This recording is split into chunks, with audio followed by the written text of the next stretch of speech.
ಇನ್ನು ಸುಜಾತಾ ಭಟ್ ಕಥೆಯನ್ನು ಹೇಳಲೇಬೇಕು. ಸುಜಾತಾ ಭಟ್ ಈ ಸುಳ್ಳಿನ ಕಂತೆಗಳು ಒಂದೆರಡಲ್ಲ, ಪೋಣಿಸ್ತಾನೆ ಇದ್ದಾರೆ. ಮೊದಲು ಅನನ್ಯ ಅನ್ನೋ ಮಗಳು ಇದಳೆ ಅಂತಂತಂದರು, ಅದನ್ನೇ ವಾದ ಮಾಡ್ತಾಯಿದ್ರು. ನನ್ನ ಹತ್ರ ಬರ್ತ್ ಸರ್ಟಿಫಿಕೇಟ್ ಇದೆ, ನನ್ನ ಹತ್ರ ಫೋಟೋ ಇದೆ, ನಾನು ದಾಖಲೆಗಳನ್ನು ಬೇರೆ ಕಡೆಗೆ ಇಟ್ಟಿದ್ದೀನಿ, ಬೇಕಾದ ನಾನು ಯಾರು ಎದುರುಗಡೆಗೆ ನಾನು ತೋರಿಸ್ಬೇಕು ಅವ್ರಿಗೆ ತೋರಿಸ್ತೀನಿ ಅಂತಂತಂದರು. ಅದೆಲ್ಲ ಆದಮೇಲೆ ಅನನ್ಯ ಭಟ್ ಅನ್ನುವಂಥ ಮಗಳೇ ಇಲ್ಲ ಅಂದರು. ಯಾರೋ ನನಗೆ ಹಿಂಗೆ ಹೇಳಿ ಅಂದರು. ಅದಕ್ಕೋಸ್ಕರ ನಾನು ಹೇಳಿದೆ. ಗಿರೀಶ್ ಮಟ್ಟಣ್ಣವ್ರ ಹೆಸರನ್ನ ಅವ್ರು ಹೇಳಿದ್ರು, ತಿಮರೋಡಿ ಹೆಸರು ಹೇಳಿದ್ರು, ಇವರೆಲ್ಲ ಹೇಳಿ ಅಂದರು, ಅದಕ್ಕೋಸ್ಕರ ಹೇಳಿದೆ ಅಂತ. ಇದೆಲ್ಲ ಆದಮೇಲಿಂದ ಮತ್ತೆ ಉಲ್ಟಾ ಹೊಡೆದ್ರು. ಇಲ್ಲ ಬೆದರಿಕೆ ಹಾಕಿಸಿ ನನ್ನ ಹತ್ರ ಹೇಳಿಕೆ ಕೊಡಿಸಿದ್ರು ಅಂತ ಹೇಳಿದ್ರು. ಒಂದಕ್ಕೆ ಈ ತಾಳ ಮೇಳ ಅನ್ನುವಂಥದ್ದೆಲ್ಲ ಆ ರೀತಿ ಪೋಣಿಸ್ತಾ ಹೋಗಿರೋದು. ಏನು ಹೇಳಿದ್ರು ಹಾಗಾದರೆ? ಮೊದಲು ಹೇಳಿದ್ದೇನು, ನಂತರ ಹೇಳಿದ್ದೇನು, ಬನ್ನಿ ನೋಡೋಣ. ಅನನ್ಯ ಭಟ್ ಅನ್ನೋ ಕಥೆಯೇ ಸುಳ್ಳು. ಅನನ್ಯ ಭಟ್ ಅನ್ನೋ ಮಗಳೇ ನನಗಿಲ್ಲ. ಕೆಲವು ವ್ಯಕ್ತಿಗಳು ನನಗೆ ಹೇಳು ಅಂತ ಹೇಳಿದ್ರು, ಹಾಗಾಗಿ ನಾನು ಅದನ್ನ ಹೇಳೋ ಪರಿಸ್ಥಿತಿ ಬಂತು. ಗಿರೀಶ್ ಮಟ್ಟಣ್ಣನವರ್, ಜಯಂತಿ ಇವರೆಲ್ಲ ಹೇಳಿದ್ರು, ಆಸ್ತಿಯ ವಿಚಾರಕ್ಕೆ ಈ ವಿಚಾರ ಹೇಳಿ ಅಂತ ಹೇಳಿದ್ರು. ಅದಕ್ಕೆ ನಾನು ಹೇಳಿದೆ, ಅನನ್ಯ ಭಟ್ ಅಂತ ನಾನು ರಿಲೀಸ್ ಮಾಡಿದ ಫೋಟೋ ಎಲ್ಲ ಫೇಕ್. ನಾನು ಧರ್ಮಸ್ಥಳ ಜನರ ಭಕ್ತರ ಭಾವನೆಗಳ ಜೊತೆ ಆಟ ಆಡಿಲ್ಲ.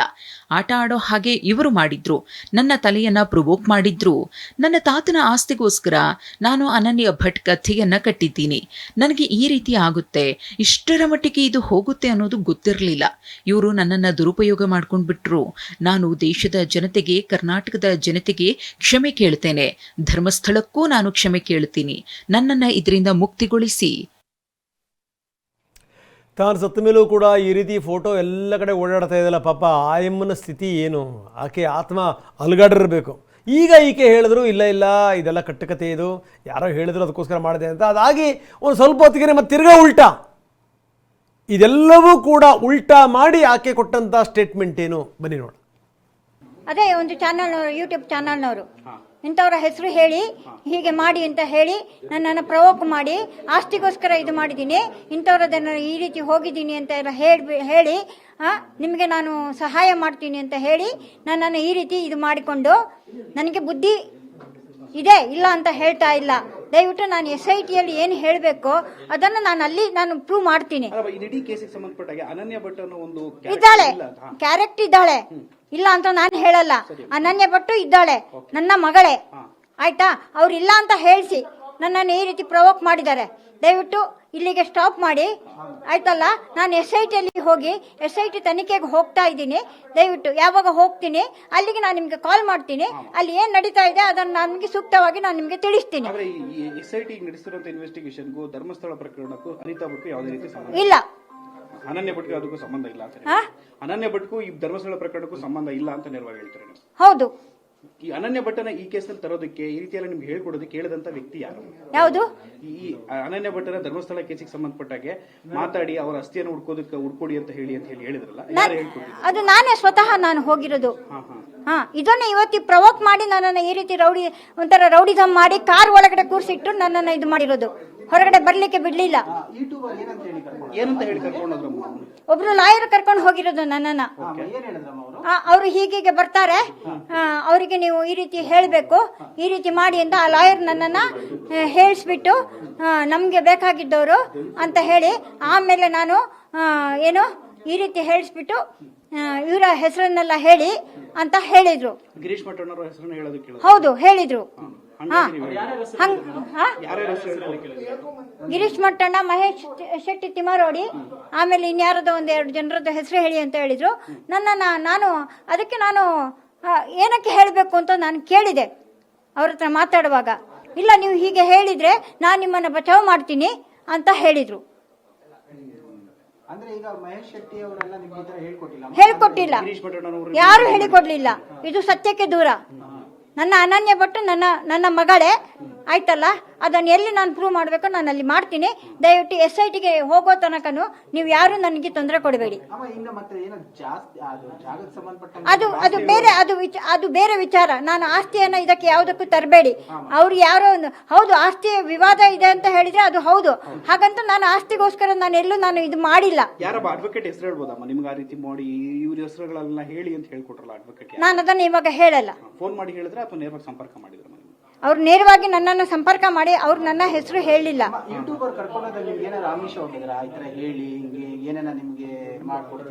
ಹೌದು ಹೇಳಿದ್ರು, ನಿಮ್ಗೇನ್ ಬೇಕೋ ಸಹಾಯ ಮಾಡ್ತೀನಿ, ಯಾವ ರೀತಿ ಸಹಾಯ ಮಾಡಬೇಕು ಮಾಡ್ತೀನಿ, ನೀವು ಈ ರೀತಿ ಹೇಳಿ ಅಂತ ಹೇಳಿದ್ರು.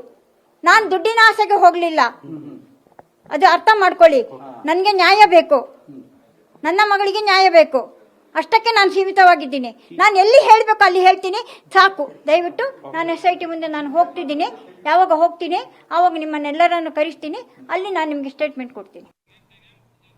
ನೋಡಿ, ಇದು ಸುಜಾತಾ ಭಟ್ ಅವರ ಮಾತು. ನಾವು ಇಲ್ಲಿ ಇನ್ನೊಂದು ಆ್ಯಂಗಲಲ್ಲಿ ನಾವು ಇದನ್ನು ನೋಡಬೇಕು. ಯಾಕಂದರೆ ಆಕೆಗೆ ವಯಸ್ಸಾಗಿದೆ, ಜೊತೆಗೇನು ಅಂದರೆ ಏನಾದರೂ ಒಂದು ಸ್ಟೇಟ್ಮೆಂಟ್ ಕೊಟ್ಟರೆ ಆ ಸ್ಟೇಟ್ಮೆಂಟಿಗೆ ಬದ್ಧವಾಗಿರಬೇಕು, ಅದಕ್ಕೆ ಕಮಿಟ್ ಆಗಿರಬೇಕು ಅನ್ನುವಂಥದ್ದಿಲ್ಲ.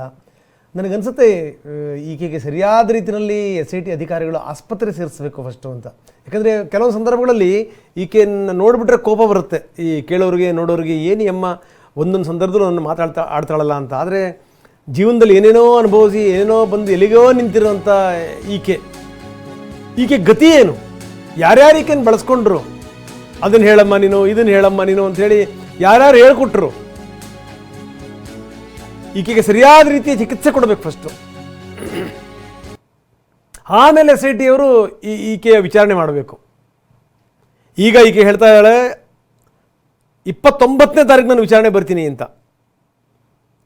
ತನಿಖೆಯಿಂದ ತಪ್ಪಿಸ್ಕೊಳ್ಳೋಕೆ ಏನಾದರೂ ಈಕೆ ಮಾಡ್ತಾ ಇದ್ದಾರಾ ಅಥವಾ ಯಾರಾದರೂ ಹೇಳ್ಕೊಡ್ತಾ ಇದ್ದಾರಾ ಈಕೆಗೆ? ನನಗೆ ಅನಾರೋಗ್ಯ ಇದೆ, ನನಗೆ ಅದಕ್ಕೋಸ್ಕರ ನಾನು ಆಗಸ್ಟ್ 29ಕ್ಕೆ ಬಂದು ಹಾಜರಾಗ್ತೀನಿ ಅಂತ. ಆಗಸ್ಟ್ 29ಕ್ಕೂ ಹಾಜರಾಗ್ತಾರೋ ಇಲ್ವೋ ಗೊತ್ತಿಲ್ಲ. ಏನು ಮಾಡ್ಬೋದು? ಮ್ಯಾಕ್ಸಿಮಮ್ಮು ಈಗನ್ನು ಕರ್ಕೊಂಡು ಹೋಗ್ಬೋದು, ಅರೆಸ್ಟ್ ಮಾಡ್ಬೋದು. ನೀ ಬಾರಮ್ಮ ಈ ರೀತಿ ಸುಳ್ಳು ಸುದ್ದಿ ಹಬ್ಬಿಸ್ತಿ ಅಂತ. ಏನು ಮಾಡ್ತಾರೆ ಅರೆಸ್ಟ್ ಮಾಡಿ? ಒಂದು ಕ್ಷಣಕ್ಕೆ ಈಕೆ ಸ್ಟೇಟ್ಮೆಂಟ್ಗಳು ಚೇಂಜ್ ಆಗ್ತವೆ. ಅನನ್ಯಾ ಭಟ್ ಈಕೆ ಅದೆಷ್ಟು ಸರಿ ಮಗಳಾಗ್ಬಿಟ್ಲೋ, ಅದೆಷ್ಟು ಸರಿ ಮಗಳಾಗಲಿಲ್ವೋ ದೇವ್ರಿಗೆ ಗೊತ್ತು. ಯಾರ್ಯಾರೋ ಹೆಸರುಗಳು ಬರ್ತವೆ, ಯಾರ್ಯಾರೋ ಹೆಸರುಗಳು ತಲಕಾಕಳ್ತವೆ. ಈಕೆ ಸೋದರ ಈಕೆಯ ವೃತ್ತಾಂತವನ್ನೆಲ್ಲವನ್ನೂ ಕೂಡ ಅವರು ಹೇಳಿದ್ದಾರೆ. ನೋಡಿ ಈಕೆದು ಹಿಂಗಿದೆ ಕತೆ ಅಂಥೇಳಿ. ಯಾರ್ದು ಅನನ್ಯಾ ಭಟ್ ಅಂತ ಫೋಟೋ ತೋರಿಸಿದಲ್ಲ ಅವರು ಸೋದರ ಮಾತಾಡಿದ್ರು, ಅಯ್ಯೋ ನನ್ನ ತಂಗಿ ಫೋಟೋ ಯಾಕೆ ತೋರಿಸ್ತೀರಿ, ಆಕೆನೇ ದುರಂತ ಸಾವು ಕಂಡುಬಿಟ್ಲು, ಆಕೆ ಶವ ನದಿಲಿ ಸಿಕ್ತು ಕೊಡಗಲ್ಲಿ, ಆಕೆ ಫೋಟೋ ನೀವ್ಯಾಕೆ ಬಳಸ್ತಾ ಇದ್ದೀರಿ ಅಂತ. ಇಷ್ಟೆಲ್ಲ ಆದಮೇಲೂ ಕೂಡ ಈ ಅಜ್ಜಿ ಅನನ್ಯಾ ಭಟ್ ನನ್ನ ಮಗಳು ಅಂತ ಒಂದ್ಸರಿ ಅನ್ನುತ್ತೆ, ಇಲ್ಲ ಅನನ್ಯಾ ಭಟ್ ಅನ್ನುವಂಥ ಮಗಳೇ ಅಲ್ಲ ಅಂತ ಇನ್ನೊಂದು ಸರಿ ಅನ್ನುತ್ತೆ. ನಿನ್ನೆ ಪುಂಖಾನುಪುಂಖವಾಗಿ ಯಾರ ಜೊತೆಗೋ ಮಾತಾಡಿದೆ, ಅದೆಲ್ಲ ಆದಮೇಲೆ ಈಗ ಮತ್ತೆ ಉಲ್ಟಾ ಹೊಡೆದಿದೆ. ಇದು ಸಂಗತಿ. ಇನ್ನು ಸುಜಾತಾ ಭಟ್ ನಿವಾಸಕ್ಕೆ ಪೊಲೀಸ್ ಭದ್ರತೆ ಬೇರೆ. ಬನಶಂಕರಿ ಠಾಣಾ ಪೊಲೀಸರು ಭದ್ರತೆಯನ್ನು ಕೊಟ್ಟಿದ್ದಾರೆ. ಯಾಕಂದರೆ ನನಗೆ ಭಯ ಇದೆ ಅನ್ನುವಂಥ ಮಾತನ್ನು ಹೇಳಿದ್ರೆ, ಒಬ್ಬರೇ ಇರೋದು ಅಜ್ಜಿ, ಒಬ್ಬರೇ. ನೀವೇನಾದರೂ ಪ್ರಶ್ನೆ ಕೇಳ್ತಾ ವಿಪರೀತ ಪ್ರಶ್ನೆ ಕೇಳಿಬಿಟ್ರೆ ವಿಪರೀತವಾಗಿ ಉತ್ತರ ಕೊಡೋಕ್ಕೆ ಶುರು ಮಾಡಿಬಿಡುತ್ತೆ. ಇದು ಈಗ ಸುಜಾತಾ ಭಟ್ ಮನೆಗೆ ಪೊಲೀಸ್ ಭದ್ರತೆಯನ್ನು ಒದಗಿಸಲಾಗಿದೆ.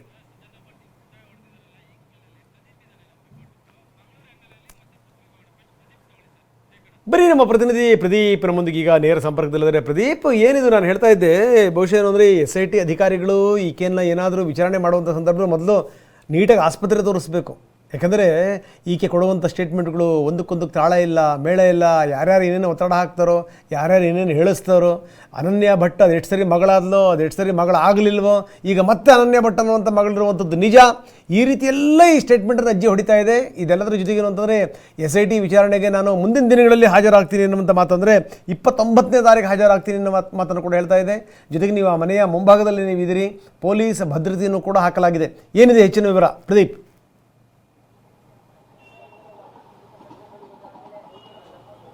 ರಂಗನಾಥ, ಧರ್ಮಸ್ಥಳ ವಿಚಾರಕ್ಕೆ ನಡೀತಿರುವಂತಹ ತನಿಖೆಯ ವಿಚಾರ ಏನಿದೆ ಅದು ಸಾಕಷ್ಟು ಗೊಂದಲಗಳಿಂದ, ಸಾಕಷ್ಟು ಗೊಂದಲ ಪ್ರಾರಂಭದಿಂದಲೂ ಸಹ ಇರುವಂಥದ್ದು. ಅದರಲ್ಲೂ ಸಹ ಈಗ ದೂರುದಾರಿಯಾಗಿರುವಂತಹ ಸುಜಾತಾ ಭಟ್ ತಮ್ಮ ಮಗಳು ನಾಪತ್ತೆಯಾಗಿರೋ ಅಂದರೆ ಅನನ್ಯಾ ಭಟ್ ನಾಪತ್ತೆಯಾಗಿರೋ ವಿಚಾರಕ್ಕೆ ಸಂಬಂಧಪಟ್ಟಂತೆ ಈಗ ಮತ್ತಷ್ಟು ಗೊಂದಲಕಾರಿಯಾದಂತಹ ಹೇಳಿಕೆಗಳನ್ನು ನೀಡ್ತಾ ಇದ್ದಾರೆ. ಈಗ ಆಲ್ರೆಡಿ ಅವರು ಆಕೆ ವಕೀಲರ ಮೂಲಕ ದೂರನ್ನ ನೀಡಿದ್ರು SITಗೆ ನನ್ನ ಮಗಳು ನಾಪತ್ತೆಯಾಗಿದ್ದಾಳೆ, ಆಕೆ ಅಸ್ಥಿಯನ್ನು ಹುಡುಕಿಕೊಡಿ ಅಂತ.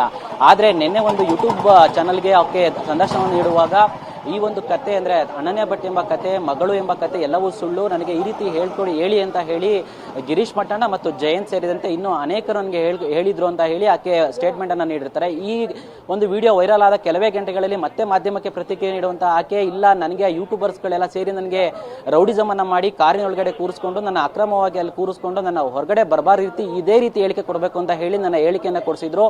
ಆದರೆ ಯೂಟ್ಯೂಬರ್ಗೆ ನೀಡಿರುವಂತಹ ಹೇಳಿಕೆ ಎಲ್ಲವೂ ಸುಳ್ಳು, ನನಗೆ ಮಗಳು ಇದ್ದು ಅನನ್ಯ ಭಟ್ ಎಂಬ ಮಗಳು ಇದ್ಲು, ಆಕೆ ಅಸ್ಥಿ ಬೇಕು ನನಗೆ, ಈ ಕಾರಣಕ್ಕಾಗಿ ನಾನು ಹೋರಾಟವನ್ನು ಮಾಡ್ತಾ ಇದ್ದೀನಿ, ಕೊನೆಗೆ ಈಗ ನಾನು SITಗೆ ಹೋಗ್ತೀನಿ, ಎಲ್ಲವೂ ಸಹ ಗೊಂದಲ ಅಲ್ಲಿ ನಿವಾರಣೆ ಆಗುತ್ತೆ ಅಂತ ಹೇಳಿದ್ಲು. ಹಾಗೆ ಜೊತೆಗೆ ನಿನ್ನೆ ರಾತ್ರಿಯೇ ಪೊಲೀಸರಿಗೆ ಕರೆ ಮಾಡಿದಂತಹ ಸುಜಾತಾ ಭಟ್ ನನಗೆ ಭದ್ರತೆ ಬೇಕು ಅಂತ ಕೇಳಿದ್ಲು. ಹೀಗಾಗಿ ಬನಶಂಕರಿಯ 3ನೇ ಹಂತದಲ್ಲಿರುವಂತಹ ಆಕೆಯ ಮನೆಗೆ ಈಗ ಪೊಲೀಸರು ಭದ್ರತೆಯನ್ನು ನೀಡಿದ್ದಾರೆ. ಬನಶಂಕರಿ ಪೊಲೀಸರು ರಾತ್ರಿಯಿಂದಲೂ ಸಹ ಈ ಒಂದು ಮನೆಯ ಬಳಿ ಭದ್ರತೆಯನ್ನ ನೀಡಿರುವಂಥದ್ದು. ಅಂದ್ರೆ ಒಬ್ಬರು PSI ನೇತೃತ್ವದಲ್ಲಿ 3-4 ಜನ ಮೆನ್ಸ್ ಸಿಬ್ಬಂದಿ ಇರುವಂಥದ್ದು, ಜೊತೆಗೆ 2 ಮಹಿಳಾ ಸಿಬ್ಬಂದಿ ಆಕೆಯ ಮನೆಯ ಒಳಗಡೆ ಇರುವಂಥದ್ದು. ಅಂದ್ರೆ ಆಕೆಗೆ ಜೀವ ಬೆದರಿಕೆ ಇದೆ ಅಂತ ಹೇಳಿ ಆಕೆ ಸ್ವಲ್ಪ ಒಂದು ಆರೋಪಗಳನ್ನ ಮಾಡ್ತಾ ಇದ್ಲು. ಹೀಗಾಗಿ ಆಕೆಗೆ ಅಲ್ಲಿ ಆಕೆಯ ರಕ್ಷಣೆಗೆ ಅಥವಾ ಆಕೆಗೆ ಯಾವ ರೀತಿ ಸಹಾಯ ಬೇಕು ಆ ರೀತಿ ಸಹಾಯವನ್ನ ಮಾಡ್ಲಿಕ್ಕೋಸ್ಕರ ಈಗ ಬನಶಂಕರಿಯ ಪೊಲೀಸರು ಕೂಡ ಭದ್ರತೆಯನ್ನ ನೀಡ್ತಾ ಇರುವಂತದ್ದು. ಅಂದ್ರೆ ಒಟ್ಟಿನಲ್ಲಿ ಈಗ ಈ ಒಂದು ಪ್ರಕರಣಕ್ಕೆ ಸಂಬಂಧಪಟ್ಟಂತೆ ಸುಜಾತಾ ಭಟ್ ಏನು ಹೇಳಿಕೆಗಳನ್ನ ನೀಡ್ತಾ ಇದ್ದಾರೆ, ಒಂದು ಕಡೆ ಒಂದು ರೀತಿ, ಮತ್ತೊಂದು ಕಡೆ ಇನ್ನೊಂದು ರೀತಿ ಹೇಳಿಕೆ ನೀಡ್ತಾ ಇದ್ದಾರೆ. ಇದೆಲ್ಲದಕ್ಕೂ ಸಹ SIT ಯಾವ ರೀತಿಯಾಗಿ ಪ್ರತಿಕ್ರಿಯೆ ನೀಡುತ್ತೆ, ಈಗ ಆಲ್ರೆಡಿ ಆಕೆ ವಿಚಾರಣೆಗೂ ಸಹ ಇನ್ನೂ ಟೈಮ್ ಕೇಳಿರೋದ್ರಿಂದ ಆ ವಿಚಾರಣೆಗೂ ಮುಂಚೆನೆ SIT ಆಕೆಯನ್ನು ವಶಕ್ಕೆ ಪಡ್ಕೊಂಡು ಆಸ್ಪತ್ರೆಗೆ ಸೇರಿಸ್ತಾರ ಅಥವಾ ವಿಚಾರಣೆಯನ್ನು ನಡೆಸಿ ಈ ರೀತಿಯಾದಂತಹ ಗದ್ದಲಕಾರಿ ಹೇಳಿಕೆಗಳನ್ನು ನೀಡಬಾರ್ದು ಅಥವಾ ಆ ರೀತಿ ಏನಾದ್ರು ಕಂಡೀಷನ್ ಆಗ್ತಾರ, ಇದೆಲ್ಲವೂ ಸಹ ಈಗ SIT ಮುಂದೆ ಇರುವಂತದ್ದು. ರಂಗನಾಥ್, ಎಸ್, ಧನ್ಯವಾದ ತಮ್ಮೆಲ್ಲ ಮಾಹಿತಿಗೆ. ಪೃಥ್ವಿರಾಜ್ ಮತ್ತೊಮ್ಮೆ ನಮ್ಮ ಜೊತೆಗೆ ಸಂಪರ್ಕದಲ್ಲಿದ್ದಾರೆ. ಪೃಥ್ವಿರಾಜ್, ನೋಡ್ತಾ ಇದ್ದೀವಿ ಈ ಕಥಾನಕಗಳನ್ನೆಲ್ಲ, ಯಾಕೋ ಇದು ಮುಗಿಯುವಂಥ ಲಕ್ಷಣಗಳು ಕಾಣ್ತಾ ಇಲ್ಲ. ಜೊತೆಗೇನು ಅಂದರೆ ಈ ಎಲ್ಲವೂ ಕೂಡ ಈ ತಾಳಮೇಳ ಇಲ್ಲದ ರೀತಿಯಲ್ಲಿ ಎಲ್ಲ ಹದ ತಪ್ತಾ ಇದೆ ಅಂತ ಅನಿಸ್ತಾ ಇದೆ. ಯಾಕಂದರೆ ಯಾರ್ಯಾರು ಹೇಳ್ಕೊಡ್ತಾರೋ ಏನೋ ಎತ್ತೋ, ಈ ಮಾಸ್ಕ್ ಮ್ಯಾನ್ ವಿಚಾರಕ್ಕೆ ಸಂಬಂಧಪಟ್ಟಂಗೆ ಆರಂಭದಿಂದ ನೀವು ಮಾತಾಡಿರುವಂಥ ಎಲ್ಲ ಸಂಗತಿಗಳು ಕೂಡ ಸತ್ಯವಾಗಿವೆ. ಯಾಕಂದರೆ ಈತ ತೋರಿಸಿದಂಥ ಎಕ್ಸೆಪ್ಟ್ 6ನೇ ಪಾಯಿಂಟ್ ಬಿಟ್ಟರೆ ಇನ್ಯಾವುದರಲ್ಲೂ ಕೂಡ ಯಾವ ಸ್ಕೆಲಿಟಾನು ಕೂಡ ಪತ್ತೆ ಆಗಲಿಲ್ಲ. 13ನೇ ಪಾಯಿಂಟ್ ಆದಮೇಲೆ 14ನೇ ಪಾಯಿಂಟಲ್ಲಿ ಆಕಸ್ಮಿಕವಾಗಿ ಸಿಕ್ಕಂಥ ಒಂದು ಸ್ಕೆಲಿಟನ್ ಬಿಟ್ಟರೆ ಈತ ಹೇಳಿದ್ದೆಲ್ಲವೂ ಕೂಡ ಶುದ್ಧ ಸುಳ್ಳು ಅನ್ನುವಂಥದ್ದು ಗೊತ್ತಾಗಿದೆ. ಆ ಮಾತಲ್ಲೇ ಅದನ್ನು ನೀವು ಅರ್ಥ ಮಾಡ್ಕೊಂಡಿದ್ವಿ. ಒಂದೊಂದು ಪಾಯಿಂಟಲ್ಲಿ 30 ಹೆಣಗಳನ್ನು ಹಾಕ್ಲಿಕ್ಕೆ ಸಾಧ್ಯನಾ? ಯಾವ JCB ಇಂದ ತಂದು ಅಗಿಸಬೇಕಾಗಿತ್ತು? ಇವನು ಹೇಳ್ತಿರುವಂಥದ್ದು ದಶಕಗಳ ಹಿಂದಿನ ಮಾತು. ಸೊ ಹೀಗಾಗಿ ಈತ ಹೇಳ್ತಿರುವಂಥದ್ದು ಕೂಡ ಸುಳ್ಳು. ನಿರಂತರವಾಗಿ ನಿನ್ನೆ ವಿಚಾರಣೆ ಕೂಡ ಆಗಿದೆ. ಮುಂದೆ ಏನು ಅನ್ನುವಂಥದ್ದು ಈಗ ಪ್ರಶ್ನೆ. ಈಗ ಪೃಥ್ವಿ, ಖಂಡಿತ ರಂಗನಾಥ್, ಈ ವಿಚಾರಕ್ಕೆ ಸಂಬಂಧಪಟ್ಟಂಗೆ ಮಾತಾಡಬೇಕು ಅಂತ ಹೇಳಿದರೆ ಇಲ್ಲಿ ನಾವು ಅಬ್ಸರ್ವ್ ಮಾಡ್ಬೋದಾಗಿದೆ. ಆತ ಏನು ಒಂದೊಂದು ಪಾಯಿಂಟ್ನಲ್ಲೂ ಕೂಡ ಇಷ್ಟೆಷ್ಟು ಹಣ ಇದೆ ಅಂದರೆ, ಒಂದು ಪಾಯಿಂಟಲ್ಲಿ 5ರಿಂದ 6 ಇದೆ, ಇನ್ನೊಂದು ಪಾಯಿಂಟಲ್ಲಿ 7ರಿಂದ 8 ಇದೆ, 13ನೇ ಪಾಯಿಂಟಲ್ಲಿ ಯಥೇಚ್ಛವಾಗಿದೆ. ಸೊ ಇದ್ರದ್ದೆಲ್ಲ ಇಂಥದ್ದೊಂದು ಡ್ರಾಫ್ಟ್ ಮಾಡಿಕೊಟ್ಟಿದ್ದು ಯಾರು ಅನ್ನೋ ಅನುಮಾನ ಕಾಡ್ತಾ ಇರುವಂಥದ್ದು. ಅದಕ್ಕೆ ಪೂರಕವಾಗಿ ಈಗ ನಿನ್ನೆ ಬೆಳ್ತಂಗಡಿ ಪೊಲೀಸ್ ಠಾಣೆಯಲ್ಲಿ ಒಂದು FIR ದಾಖಲಾಗಿದೆ. ಸೊ FIR ಯಾರ ಮೇಲೆ ದಾಖಲಾಗಿದೆ ಅಂತ ಹೇಳಿದರೆ, ವಕೀಲ ಮಂಜುನಾಥ್ ಅವ್ರ ಮೇಲೆ ಈ ಒಂದು ಪ್ರಕರಣ ದಾಖಲಾಗಿರುವಂಥದ್ದು. ಆ ವಕೀಲ ಮಂಜುನಾಥ್ ಅವತ್ತೊಂದು ಪ್ರೆಸ್ ನೋಟ್ ಅನ್ನ ರಿಲೀಸ್ ಮಾಡಿದ್ರು. ಅದರಲ್ಲಿ ಇದ್ದಿದ್ದಂಥದ್ದು ಪಾಯಿಂಟ್ ನಂಬರ್ 1ರಲ್ಲಿ ಎಷ್ಟು ಹೆಣಗಳಿದೆ, ಪಾಯಿಂಟ್ ನಂಬರ್ 2ರಲ್ಲಿ ಎಷ್ಟಿದೆ, ಈ ತರ 13 ಪಾಯಿಂಟ್ ವರೆಗೂ ಕೂಡ ಅವರು ಮೆನ್ಷನ್ ಮಾಡಿದ್ರು. ಇದನ್ನೇ SITಗೆ ಆತ ಹೇಳಿದಾನೆ ಅಂತ ಹೇಳಿದ್ರು. ಸೊ ಇಲ್ಲಿ SITಯ ತನಿಖೆ ವೇಳೆ ದಾರಿ ತಪ್ಪಿಸುವಂಥದ್ದು ಮತ್ತೆ ಸುಳ್ಳು ಸುದ್ದಿಯನ್ನ ಹಬ್ಸಿರುವಂಥದ್ದು, ಪ್ರಕರಣವನ್ನ ಮಿಸ್ಗೈಡ್ ಮಾಡುವಂತಹ ಸೆಕ್ಷನ್ ಅಡಿಯಲ್ಲಿ ಈಗ ವಕೀಲ ಮಂಜುನಾಥ್ ಮೇಲೂ ಕೂಡ ಈಗ ಪ್ರಕರಣವನ್ನು ದಾಖಲಿಸಿದ್ದಾರೆ. ಅಂದ್ರೆ ಇಲ್ಲಿ ನಾವು ಏನು ಇದರಿಂದ ತಿಳ್ಕೊಳ್ಬೇಕು ಅಂತ ಹೇಳಿದ್ರೆ, ಮಾಸ್ಕ್ ಮ್ಯಾನೇ ಅದನ್ನ ಹೇಳಿದ್ನ ಇಲ್ಲ ಬೇರೆ ಯಾರಾದರೂ ಹೆಣಗಳ ಲೀಸ್ಟನ್ನು ಬೇರೆ ಯಾರಾದರೂ ಕೊಟ್ರ, ಇಂಥದ್ದೊಂದು ಅನುಮಾನ ಈಗ ಕಾಡ್ತಾ ಇರುವಂಥದ್ದು. ಆತ ಸ್ವಯಂ ಹೇಳಿದ್ನೋ ಇಲ್ಲ ಬೇರೆಯವ್ರು ಹೇಳ್ಕೊಟ್ರು ಅಂತ ಹೇಳಿ. ಸೊ ಇಲ್ಲಿ ದೊಡ್ಡ ಕಾನ್ಸ್ಪಿರಸಿ ನಡೆದಿರೋದಂತೂ ನಿಜ. ಯಾಕೆ ಅಂತ ಹೇಳಿದ್ರೆ, ಈಗ ಅನನ್ಯ ಭಟ್ ವಿಚಾರವಾಗಿ ತೆಗೆದುಕೊಂಡ್ರೆ, ಅನನ್ಯ ಭಟ್ ನಾಪತ್ತೆ ಆಗಿದ್ದಾಳೆ ಅಂತ ಹೇಳಿ ಸುಜಾತಾ ಭಟ್ ಕಟ್ಟಿದಂತಹ ಕಟ್ಟುಕತೆ ಇರ್ಬೋದು. ಸೊ ಆಕೆ ಈಗ ನಿನ್ನೆ ಒಪ್ಕೊಂಡಿರುವಂಥದ್ದು, ಅದಾದ ಮೇಲೆ ಆಕೆ ಬೇರೆ ಬೇರೆ ವಿಚಾರವಾಗಿ ಅದನ್ನ ಟ್ವಿಸ್ಟ್ ಮಾಡ್ತಾ ಇರುವಂಥದ್ದು ಎಲ್ಲವನ್ನು ನೋಡ್ತಾ ಇದ್ರೆ ಸಾಕಷ್ಟು ಕಾನ್ಸ್ಪಿರಸಿ ನಡೆದಿದೆ. ಆದರೆ ಅವ್ರು ಯಾರು ಅಚ್ಚುಕಟ್ಟಾಗಿ ಮಾಡಿಲ್ಲ, ಇದನ್ನ ಎಲ್ಲರೂ ಒಂದೊಂದು ದಿಕ್ಕಿನಲ್ಲಿ ಮಾಡ್ಕೊಂಡಿರುವಂಥದ್ದು. ಮತ್ತೆ ಇಲ್ಲಿ ಈ ಒಂದು ಪ್ರಕರಣವನ್ನು ನೋಡ್ತಾ ಹೋಗೋದಾದ್ರೆ, ಇಂಥದ್ದೊಂದು ಷಡ್ಯಂತ್ರವನ್ನು ಅವರು ಗಂಭೀರವಾಗಿ ಮಾಡಿಲ್ಲ. ಯಾಕೆ ಅಂತ ಹೇಳಿದ್ರೆ, ಈ ಒಂದು ಪ್ರಕರಣ ಇಷ್ಟು ಗಂಭೀರವಾಗಿ ಹೋಗುತ್ತೆ ಅನ್ನೋದು ಅವರಿಗೆ ಗೊತ್ತಿರಲಿಲ್ಲ. ಸೊ ಇಲ್ಲಿ ಪ್ರಮುಖವಾಗಿ ಈ ಒಂದು ಪ್ರಕರಣ ಏನೋ ಆರಂಭಿಕ ಹಂತದಲ್ಲಿ ಬರುತ್ತೆ, ಅಲ್ಲಿಗೆ ಮುಗಿದೋಗುತ್ತೆ, ಯಾರು ಗೊತ್ತಾಗೋದಿಲ್ಲ, ಇಷ್ಟು ಇನ್ ಡೆಪ್ತ್ ಆಗಿ ಹೋಗುತ್ತೆ ಅನ್ನೋದನ್ನ ಸುಜಾತಾ ಭಟ್ ಕೂಡ ಊಹೆ ಮಾಡಿರಲಿಲ್ಲ, ಮಾಸ್ಕ್ ಮ್ಯಾನ್ ಕೂಡ ಊಹೆ ಮಾಡಿರಲಿಲ್ಲ ಅನ್ಸುತ್ತೆ. ಆದ್ರೆ ಇಲ್ಲಿ ಏನು ಸುಜಾತಾ ಭಟ್ ವಿಚಾರವಾಗಿ ಇಷ್ಟು ಡೀಟೇಲ್ ಆಗಿ ತನಿಖೆ ಹೋದಂತ ಸಂದರ್ಭದಲ್ಲಿ ಎಲ್ಲ ಬಣ್ಣ ಈಗ ಬಯಲಾಗಿರೋ ಕರೆಕ್ಟ್. ಬಹುಶಃ ಏನಂದ್ರೆ ಇಷ್ಟೊಂದು ಆಳಕ್ಕೆ ಹೋಗುತ್ತೆ ಅಂತ ಅಂದ್ಕೊಂಡಿರ್ಲಿಲ್ಲ. ತುಂಬಾ ಜನಕ್ಕೆ ಉದ್ಯೋಗ ಸಿಕ್ಕಿತ್ತು ಈ ವಿಚಾರಕ್ಕೆ ಸಂಬಂಧಪಟ್ಟಂಗೆ. ಏನು ಧರ್ಮಸ್ಥಳದ ಶುರುವಾಗಿದ್ದೆ 8 ಜನ ಹುಟ್ಕೊಂಡ್ರು, ಏನು ಕತೆ, ಎಷ್ಟು ಯೂಟ್ಯೂಬ್ ಚಾನಲ್ನವರು, ಏನು ಕತೆ ಇದು, ಒಬ್ಬರಾದ್ಮೇಲೆ ಒಬ್ಬರು ಸಾಕ್ಷಿಗಳಂತೆ, ಅವರಂತೆ ಇವರಂತೆ, ನಾವು ನೋಡಿದ್ದೀವಿ ನೀವು ನೋಡಿದ್ದೀವಿ, ಇದೆಲ್ಲ ಒಂದು ಲೆವೆಲ್ಲಿಗೆ ಬಂದುಬಿಟ್ರೆ ಕಥೆ ಏನೀಗ ಅವರೆಲ್ಲರೂ ಕೂಡ ನಿರುದ್ಯೋಗಿಗಳಾಗ್ಬಿಡ್ತಾರೆ. ಯಾರ ವಿರುದ್ಧ ಮಾತಾಡಬೇಕು, ಏನು ಮಾತಾಡಬೇಕು, ಏನು ಎತ್ತ, ಇದು ಸುಳ್ಳಿನ ಕಂತೆಗಳನ್ನು ಪೋಣಿಸ್ಬಿಟ್ರೆ ಏನಾಗುತ್ತೆ ಅಂತ. ಸತ್ಯ ಇರಬೇಕಾ, ಸತ್ಯ ಇದೆಯಾ, ಖಂಡಿತವಾಗ್ಲೂ ಹೊರಗಡೆ ಬರಬೇಕು, ಪ್ರಶ್ನೆ ಬೇರೆ. ಯಾವ್ದಾರ ಸಾವಿಗೆ ನ್ಯಾಯ ಸಿಗಬೇಕಾ, ಖಂಡಿತವಾಗ್ಲೂ ನ್ಯಾಯ ಸಿಗಬೇಕು. ಆದರೆ ಇವರು ಮಾಡಿರೋ ರೀತಿ ಇದೆಯಲ್ಲ, ಇವರು ಈ ಸರಿಯಾದಂಥ ರೀತಿಯಲ್ಲಿ ಈ ಕತೆ, ಚಿತ್ರಕಥೆ, ಸಂಭಾಷಣೆ ಅದು ಯಾವುದೂ ಕೂಡ ಸರಿ ಇಲ್ಲ. ನಿರ್ದೇಶನ ಮೊದಲೇ ಸರಿ ಇಲ್ಲ. ಅಜ್ಜಿ ಒಂಥರ ಸ್ಟೇಟ್ಮೆಂಟ್ ಕೊಡುತ್ತೆ, ಆ ಮಾಸ್ಕ್ ಮ್ಯಾನ್ ಇನ್ನೊಂಥರ ಸ್ಟೇಟ್ಮೆಂಟ್ ಕೊಡ್ತಾನೆ, ಮತ್ತೊಬ್ಬನ ಯಾರೋ ಇನ್ನೊಬ್ಬ ಯೂಟ್ಯೂಬಲ್ಲಿ ಏನೋ ಬಿಡ್ತಾನೆ.